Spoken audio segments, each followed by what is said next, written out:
যুদ্ধ হওয়ার পরে 71 সালের 72 সালে আপনি যান, ইতিহাস আমি আজকেও পড়লাম।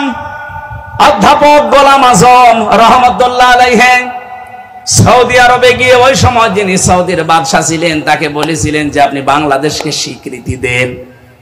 সৌদির বাদশা ওই সময় বলেছে না, আমি দেব না, কারণ দেশটাতে বঙ্গবন্ধু ধর্ম নিরপেক্ষ মতবাদ কায়েম করেছে, আর যেটা ভারত চায় সেইটাই চলছে, আমি এ দেশের স্বীকৃতি দেব। 92% মুসলমান বাস করে। এই মুসলমানগুলো আস্তে আস্তে দিন যত যাবে তারা ধর্ম নিরপেক্ষ মতবাদের এই চাপায় পড়ে শেষ পর্যন্ত ওরা আল্লাহর সাথে শিরিক করবে। আপনি কিয়ামতে জবাব দেবেন কি? আপনি জবাব দেবেন কি বলেন? উনি যখন জবাব দিতে পারে নাই, উত্তর দিতে পারে নাই, শেষ পর্যন্ত বলেছে ঠিক আছে আমি স্বীকৃতি দিলাম। আমি মামলা হয়েছে, আমি আজকেও পড়লাম 37,471টা মামলা হয়েছিল। 37,471টা মামলা হয়েছিল ওই সময়। আপনি পুরা মামলার একটা একটা করে সব আমি কপি করে রেখেছি, আজকে পুরাটা আজ দিনের বেলায় পড়লাম। একটা জামাতের কর্মীর নামে, নেতার নামে কোনো মামলার তালিকা নেই। এই হারামি কত বড় মিথ্যাবাদী! 1971 সাল আর 72 সালের ইতিহাস আজকেও আমি পড়লাম। আমাদের দেশ সৌদি আরবের কাছে স্বাধীন দেশ হিসাবে স্বীকৃতি পেয়েছে 1975 সালে 16ই আগস্ট।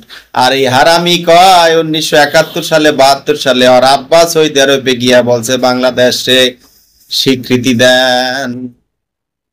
ওরে হারামি রে, 1975 সালে মার্চ মাসে সৌদি আরবে গিয়া বলছে আপনি বাংলাদেশকে স্বাধীনতা দিয়েন না, কারণ বাংলাদেশে ভারতের লোকেরা মসজিদ দখল করে মন্দির বানাইছে, আর দেখে দেখে মুসলমান হত্যা করছে। দেশে একটা ধর্ম নিরপেক্ষতা নামে ধর্মের বিরুদ্ধে সরকার চলতেছে। বলেন ঠিক কিনা? যদি মনে করেন ঠিক নাই তাহলে আপনারাও কইরা দেখেন আমি ঠিক কইছি কিনা। এই আর আব্বা গোলাম আজম এর চাইতে আরো যে জঘন্য কাজ করছে। 1971 সালের পরে আমাদের দেশ স্বাধীন হওয়ার পর পালায়ে গেছে পাকিস্তান, আর জাতিগোষ্ঠীর আগের দেশ।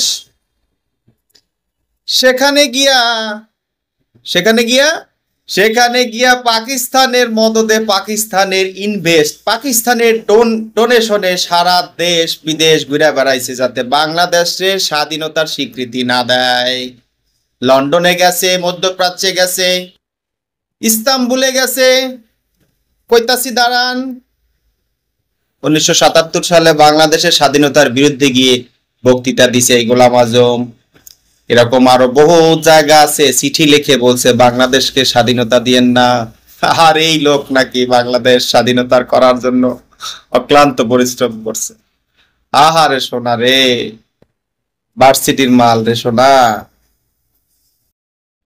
পরের প্রসঙ্গে আসি। পরের প্রসঙ্গে সে যেটা বললো সেটা শুনে আরো মজা লাগলো।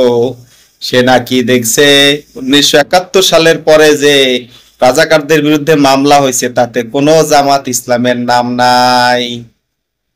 আমি নিজে আজকে সকালে পড়ে বের করলাম কাদের কাদের নাম ছিল।